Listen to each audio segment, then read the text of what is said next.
Tabi lang mismo sa Nening P na Hungary sausage. Ito guys, ang big homemade siomai. Wow ha, 7 pieces na worth 50 pesos. Kaya ano pangalan mo pala? Ako nga po pala si Allen. Alam nyo ba guys, nasa isang araw ay nakaka 2,600 pieces sila ng Big Siomai. Must try dito guys dahil hindi siya puro arena at ang lalaki pa. Pag gusto mo naman ng with rice, 5 pieces na siomai plus rice, 50 pesos din guys. 7 pieces na worth 50 pesos lang. Siomai with rice or siomai lang? O diba yung 50 pesos mo, busog na busog ka na. Sa palapit nyo kuya, magkano? 30 pesos na po. 30 pesos.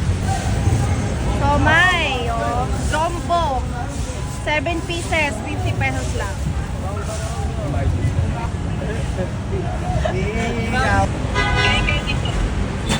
Hi guys, so nandito tayo ngayon sa Quiapo at dahil mahabang pila ngayon kay Nening P, try namin itong siomai dito sa tabi mismo ni Nening P.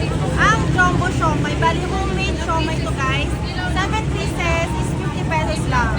Try natin. Nakaganda ka na guys.